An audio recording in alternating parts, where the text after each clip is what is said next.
Hello बच्चों, हमने जो है आज अपना नेक्स्ट टॉपिक स्टार्ट करना है और वो है difference between wholesale and retail profit at a branch. तो कई बार क्या होता है, जो मैन्युफैक्चरर होते हैं वो एक ब्रांच को जब ओपन करते हैं तो वो होलसेल पे जनरली अपने गुड्स को सेल करते हैं, लेकिन बहुत सी बार कुछ केसेस में वो अपने जो एक्चुअल प्रॉफिट है सारा खुद ही उसको कमाना चाह रहे होते हैं और इसके लिए वो जो ब्रांचेज़ हैं उनको एज रिटेल प्राइजेस पे अपने गुड्स को सेल करते हैं और जो ब्रांचेज़ हैं वो कंज्यूमर को रिटेल प्राइजेस पे अपने गुड्स को सेल करती हैं और उससे वो प्रॉफिट को अर्न करती हैं, जो कि उनका जो प्रॉफिट है वो होलसेल प्रॉफिट से ज़्यादा होता है।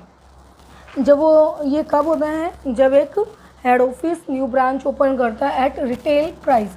अभी आप एज्यूम कीजिए 100 रुपीज़ हमारा है कॉस्ट प्राइस, उसका जो होलसेल प्राइस है वो है 125 और ये है आपका रिटेल प्राइस। तो जो हमारा होलसेल प्रॉफिट है वो यहाँ पे होता है 25 रुपये और अगर हम डायरेक्ट उसको रिटेल में डालते हैं तो वो होता है 40 रुपये का प्रॉफिट। यानी हेड ऑफिस को एक्स्ट्रा जो है वो 15 रुपीज़ का प्रॉफिट होता है अगर वो डायरेक्ट अपनी ब्रांच के थ्रू रिटेल का बिज़नेस करवाती है। तो यहाँ पे जो है ट्रू प्रॉफिट्स रिटेल ब्रांचेस का निकालने के लिए जो है वो होलसेल प्राइजेस के ऊपर ही उनको चार्ज करके हम इसको करते हैं, इसकी एडजस्टमेंट करते हैं।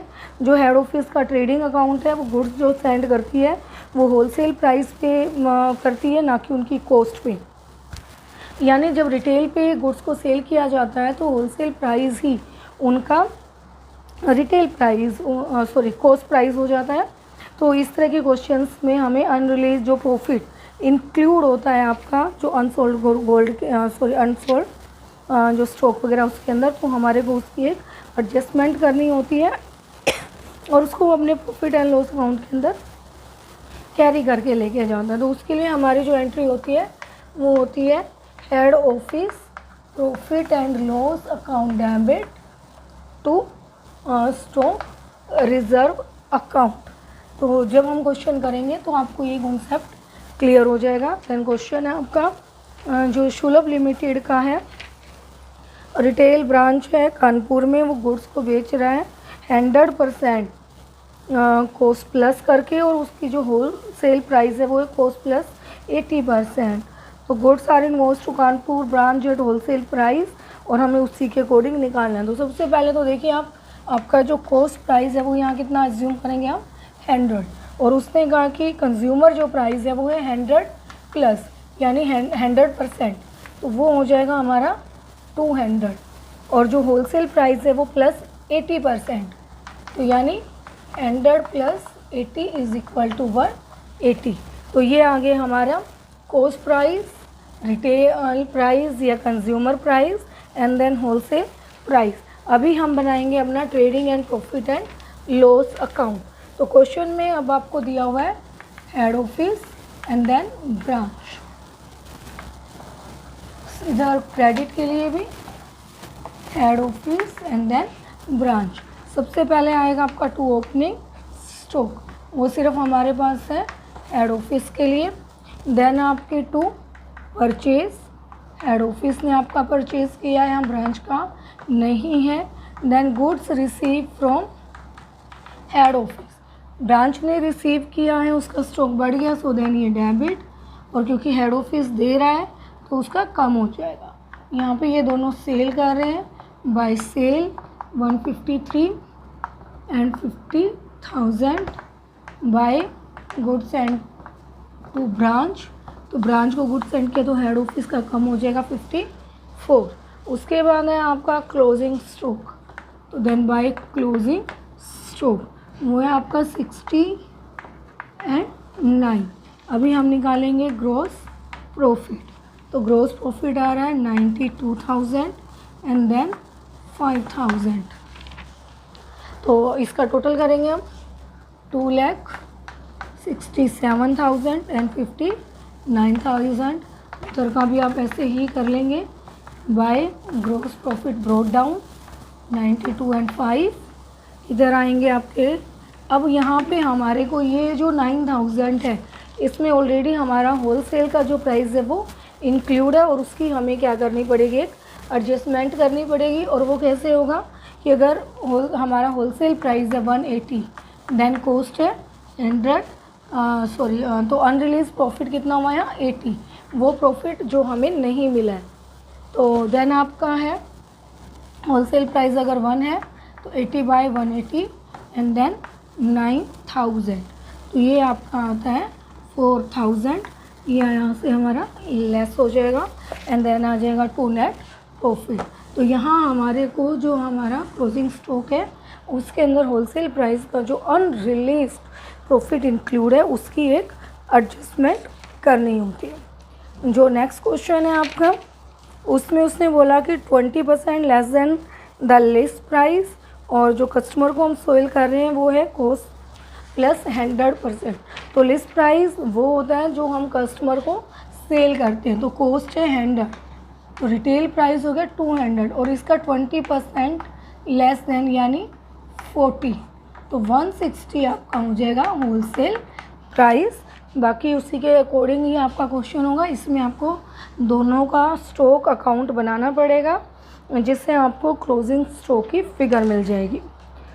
देन बच्चों नेक्स्ट जो पॉइंट है हमारा वो है इंडिपेंडेंट ब्रांचेस।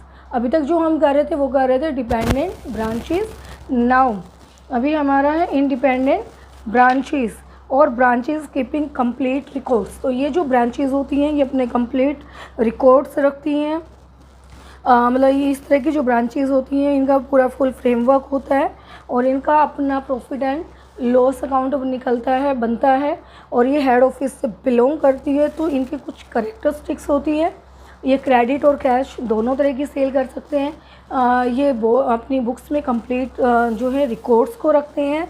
इनका एक ट्रायल बैलेंस होता है, ये बनाते हैं ऑन द लेजर बेसिस और उसी के बेसिस पे फाइनल अकाउंट प्रिपेयर करते हैं। उन फाइनल अकाउंट्स की कॉपी को हेड ऑफिस में सेंड किया जाता है और फिर उसको इनकॉर्पोरेट किया जाता है हेड ऑफिस की बुक्स के साथ। दूसरी चीज़ कि ये जो है trading it does not confine it's trading, मतलब जो गुड्स ये रिसीव करते हैं साथ ही साथ ये हेड ऑफिस के अलावा जो अदर गुड्स है उसमें भी बिज़नेस करते हैं। सिर्फ हेड ऑफिस के बेसिस पे ही ये गुड्स को सेल नहीं करते। इनके लिए कंपल्सरी नहीं है कि डेली रूटीन की कैश को हेड ऑफिस के अंदर जमा करवाएं। देन बच्चों यहाँ क्या है कि ब्रांच अकाउंट के अंदर हेड ऑफिस डेबिट होता है, फिर से वही जो हम पहले करके आ चुके हैं। डेबिट होता है किसके साथ, गुड्स के साथ, जो आपका कैश है सेंड टू ब्रांच, और क्रेडिट होता है जो ब्रांच उनको सेंड करती है गुड्स और कैश। और इसी तरीके से जो लाइबिलिटी, ये आपका जो ब्रांच अकाउंट है वो इक्वल होता है ब्रांच की जो असेट्स है माइनस लाइबिलिटी के। तो यहाँ पे ये पता चल जाता है हमें कि हेड ऑफिस ने एक्चुअल में कितना इन्वेस्ट किया है किसी भी ब्रांच के अंदर। उसके बाद बच्चों हमारा होता है कि यही सेम चीज़ें हेड ऑफिस अपनी बुक्स में करता है, लेकिन ये रिवर्स हो जाती हैं। जो ब्रांच अकाउंट के अंदर डेबिट होता है वो इधर आके क्रेडिट हो जाएगा, जो क्रेडिट होता है वो डेबिट होता है। दोनों ही की बुक्स में जो बैलेंसेस हैं वो सेम होते हैं, बट वो अपोजिट साइड होते हैं, एक का डेबिट बैलेंस दूसरे का क्रेडिट बैलेंस होता है। देन है आपकी इनकॉर्पोरेशन एंट्रीज, क्योंकि दोनों अपनी बुक्स में अलग अलग एंट्रीज कर रहे हैं, रिकॉर्ड्स मेंटेन कर रहे हैं। तो एट द लास्ट जब हेड ऑफिस को ब्रांच से ट्रायल बैलेंस की रिसिप्ट मिलती है, कॉपी मिलती है, तो वो मैचिंग करते हैं अपने ट्रेडिंग P&L के साथ, अपने ट्रायल बैलेंस के साथ, और इसके लिए वो बुक्स को, अपनी बैलेंस शीट को, फाइनल अकाउंट्स को कंबाइंड करते हैं, जिसको बोला जाता है इनकॉर्पोरेशन। तो यहाँ पे कुछ एंट्रीज पास की जाती हैं दोनों के ट्रायल बैलेंस को ट्रेड और आपके ट्रेडिंग P&L को मैच करने के लिए। तो इसके लिए हमारे पास 3 मेथड है। जो फर्स्ट मेथड है उसमें हम क्या करते हैं कि जितनी भी एंट्रीज़ हैं ट्रेडिंग की P&L की उनको पास आउट करते हैं। तो कैसे होंगी, फर्स्ट ऑफ ऑल जो डेबिट बैलेंस है हमारा ट्रेडिंग अकाउंट का, उसके लिए हम एंट्री करेंगे branch trading account debit to branch account. जितनी भी ट्रेडिंग अकाउंट के अंदर डेबिट में वो सारी आइटम यहाँ आ जाएंगी, like opening stock, purchase, wages, carries etcetera. ऐसे ही अब हम करेंगे क्लोजिंग साइड के बैलेंसेस के लिए। तो उसके लिए हो जाएगा branch account debit to branch trading account. तो यहाँ आपका आ जाएगा sale and then closing stock etcetera. उसके बाद अगर आपको होता है ग्रॉस प्रॉफिट, तो इस ग्रॉस प्रॉफिट को हम ट्रांसफ़र करेंगे ब्रांच के प्रॉफिट एंड लॉस अकाउंट में। तो एंट्री होगी branch trading account debit to branch P&L account, और अगर लॉस होते हैं तो this entry will be reverse. उसके बाद हम आते हैं P&L में, तो सेम वही चीज़, डेबिट के लिए branch P&L account debit to branch account. तो जैसे रेंट आपका है और अदर सैलरी, बैड डेट, जितने भी हमारे एक्सपेंसेस हैं। क्रेडिट साइड के लिए एंट्री रिवर्स हो जाएगी, branch account debit to branch P&L account, जितने भी आपको इनकम्स रिसीव हुई हैं। उसके बाद हमारे को नेट प्रॉफिट मिलेगा, तो नेट प्रॉफिट के लिए हम करेंगे branch P&L account debit to branch, आपका चला जाएगा ये जर्नल P&L अकाउंट में। और अगर लॉस होता है तो ये एंट्री हमारी रिवर्स हो जाएगी। उसके बाद हमें करना है असेट्स को इनकॉर्पोरेट। तो जो ब्रांच की असेट्स जितनी भी name wise, branch assets account debit all will be debit to branch account. Asset के लिए हो जाएगा हमारा branch account debit to branch liabilities account. ये है बच्चों हमारा first method. And then second method में क्या होगा कि अलग अलग हम ट्रेडिंग की P&L की जो एंट्रीज ट्रांसफ़र कर रहे हैं वो नहीं करते हैं, बल्कि उसकी जगह हम एक सिंगल जो हमारा नेट प्रॉफिट की एंट्री है वही पास आउट करते हैं। यानी ये सारी एंट्रीज अब हमारी नहीं आएंगी, सिर्फ आएगी branch profit and loss account debit to journal P&L account. Loss है तो ये रिवर्स हो जाएगा, and then asset and liabilities की एंट्री। देन बच्चों थर्ड जो मेथड है, थर्ड मेथड में हम क्या करते हैं, ओनली वन एंट्री है जो पास करते हैं। डेबिट बैलेंसेस के लिए सारी एक है सिंगल एंट्री, और ऑल क्रेडिट बैलेंस के लिए एक सिंगल एंट्री, यानी हम दो एंट्रीज ही पास आउट करेंगे।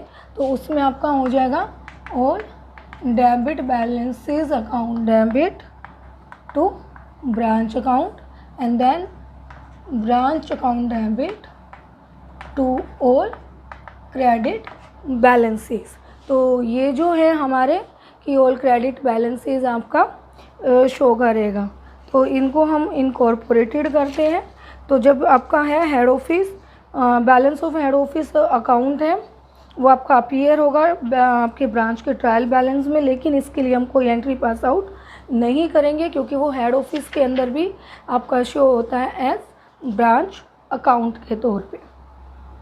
तो यहाँ पे एक का डेबिट और दूसरे का क्रेडिट इज इक्वल होना चाहिए। तो इसी के लिए हम एक क्वेश्चन अपना ट्राई करके देखते हैं बच्चों। On 31 March 2013 the trial balance of Kanpur branch stood as follow. तो यहाँ पे हम सबसे पहले करेंगे बुक्स ऑफ आपकी हेड ऑफिस की, और उसके अंदर हम अपनी एंट्रीज को पास आउट करेंगे। तो टू कानपुर ब्रांच, उसमें आपको दिया हुआ है स्टॉक, आपको दिया हुआ है goods receive from head office, तो ये आपका आ रहा है 12,000, देन 32,000, ये आ गया बच्चों हमारा 44।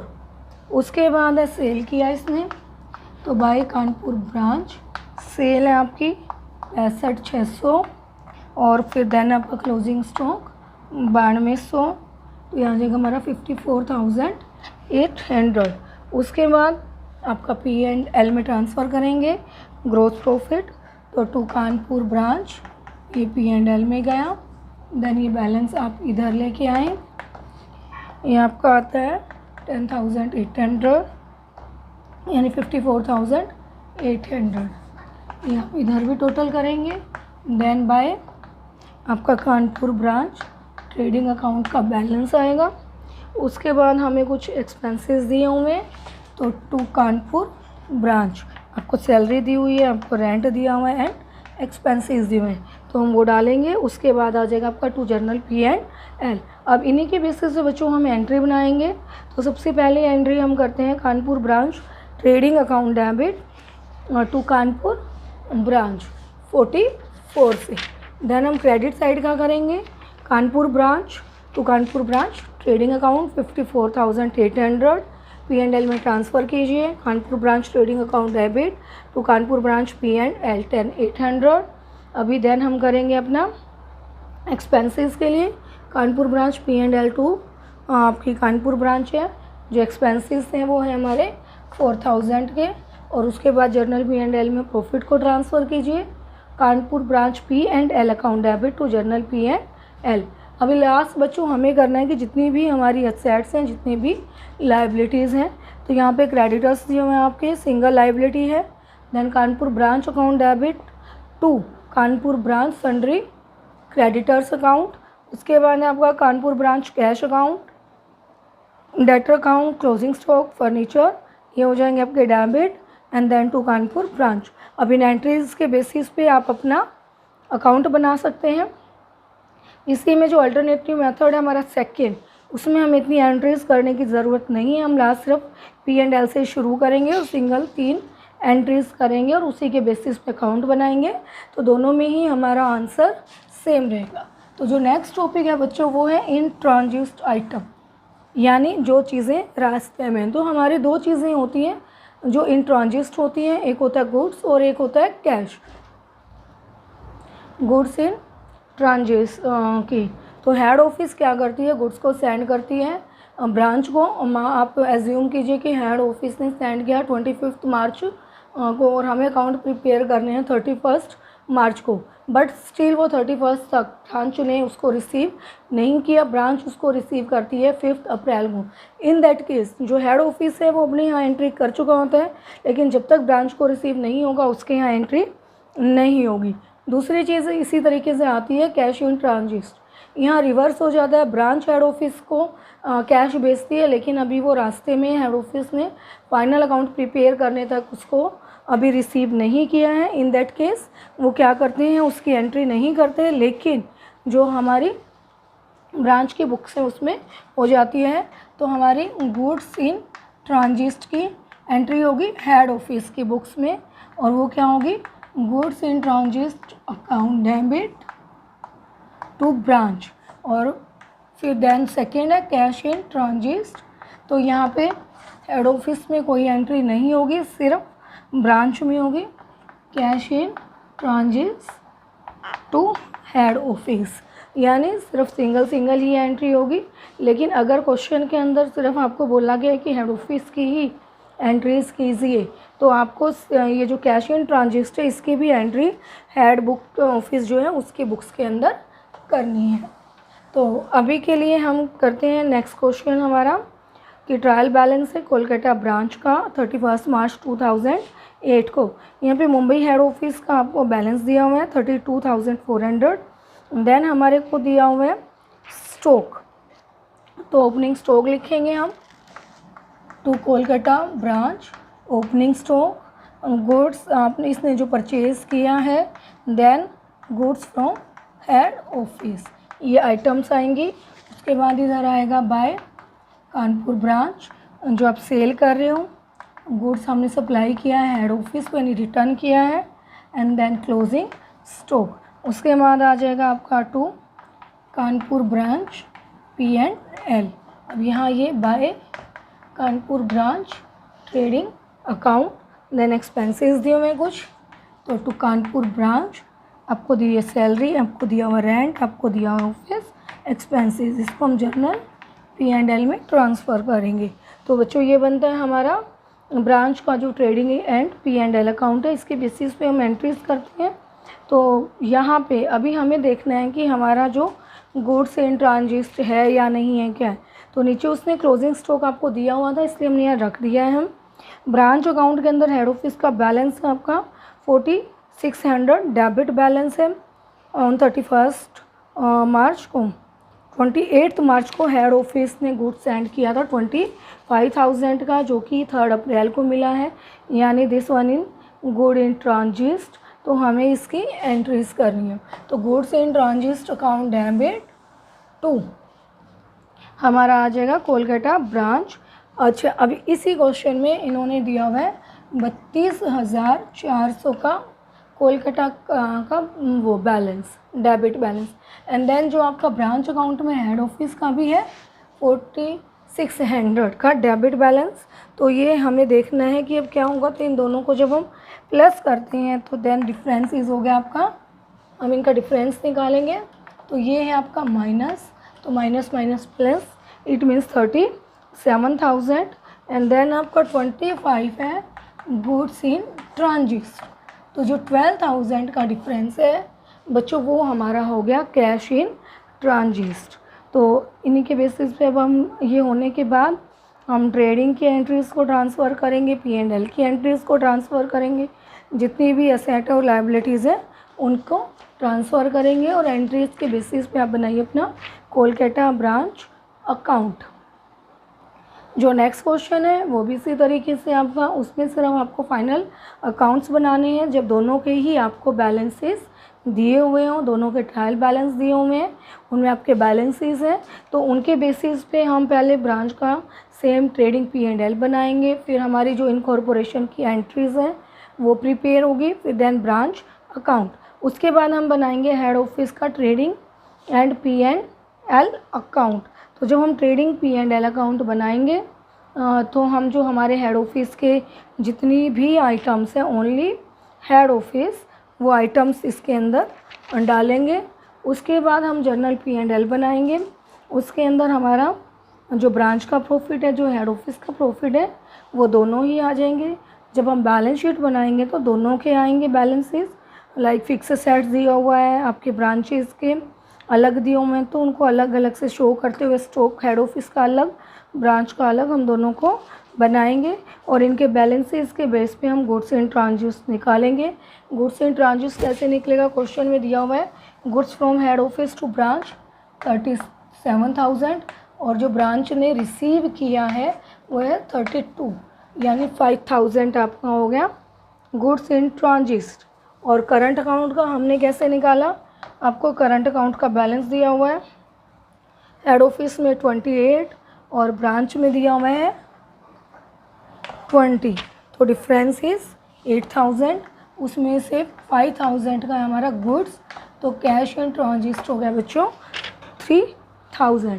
तो आप इस बेसिस के ऊपर अपना ये काम कर सकते हैं। आगे क्वेश्चन में आपको करंट अकाउंट्स के बैलेंसेस भी दिए होंगे इन द ईयर, जैसे तो entries in respect of goods and to branch and cash receive from branch, तो वो हमें किस में पोस्ट करनी है, ब्रांच अकाउंट्स के अंदर ही पोस्ट करनी है।